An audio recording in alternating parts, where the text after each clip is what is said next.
He raised his glass. His coworkers roared. And I sat there, his wife, his silent accessory, smiling as he paraded my past like a cheap trick. Basic, he called me. A maid, he reminded them. Now she keeps my calendar, he joked, as if my existence had been reduced to paper clips and reminders. The laughter was a chorus of knives. I excused myself. My smile didn't crack. My steps were steady. I left without a word. 2 hours later, his phone wouldn't stop calling me. His boss, his brother, his voice buried beneath the desperation of men who just realized what they had to lose. Before the laughter. When I first met Daniel, he wasn't a man of suits or promotions. He was a junior analyst with too much debt and a smile too wide for the world. I was cleaning tables at a hotel restaurant when he slipped me his number on the back of a receipt. "You look like you don't belong here," he said. Neither did he. We were both climbing. Together, I thought. He liked my quiet strength. I liked his ambition. We built a life out of scraps. Me taking night classes, him working late hours. I believed we were partners. That was my first mistake. The cracks. It started small, the scent of perfume that wasn't mine. His phone, face down, every night. The new shirts pressed too perfectly when I hadn't touched the iron. I didn't ask questions. Asking gives power. I watched instead. I learned the cadence of his lies, the twitch of his jaw when he said, "Just a work dinner." Then came the message. A reflection on his sunglasses, a woman's hand clutching his tie, her manicured nails like claws sinking into my chest.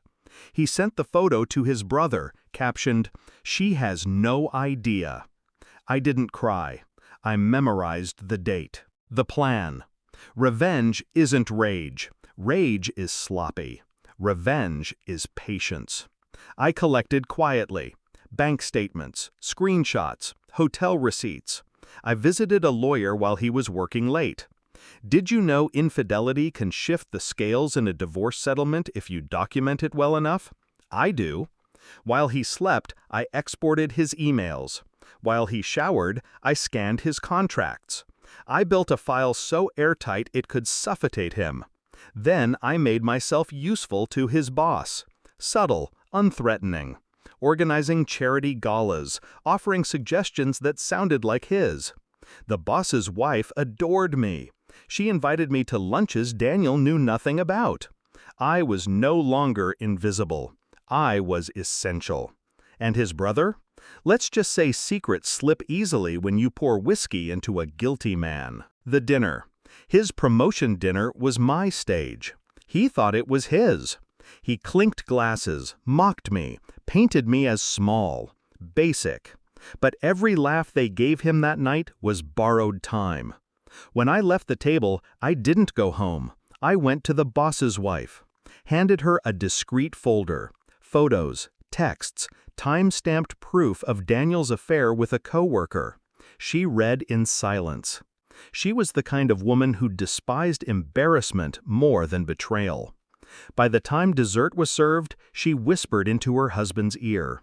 The boss's smile vanished. I had already sent copies of the same evidence to Daniel's brother's wife. By morning, his family group chat was a funeral. The fall. 2 hours later, his phone wouldn't stop buzzing. His boss demanding explanations. His brother cursing him for dragging the family name through filth. His mistress? A liability now, discarded with the same carelessness he once reserved for me. When he finally stumbled through our front door, eyes wild, he begged, "They're exaggerating. They don't understand." I laid the divorce papers on the counter, already signed. His assets, our joint account, the house, the investments, were frozen, shifted into places he couldn't reach without my consent. My lawyer had moved faster than he ever expected me to. "You planned this?" he whispered. I didn't answer. The silence was answer enough. The confrontation. He lunged, not with fists, but with desperation. "You'll ruin me!"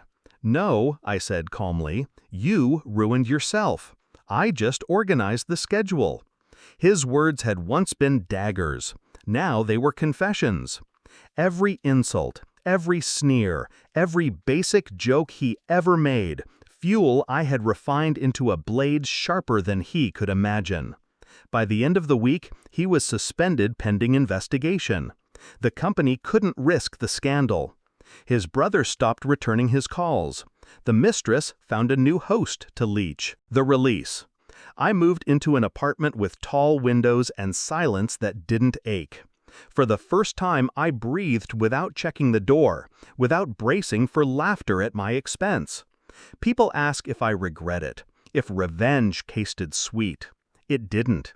It tasted clean, like water after poison. He called me basic, a maid, a calendar keeper.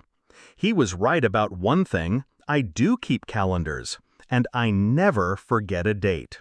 The night he mocked me in front of his world, that was the night I ended his.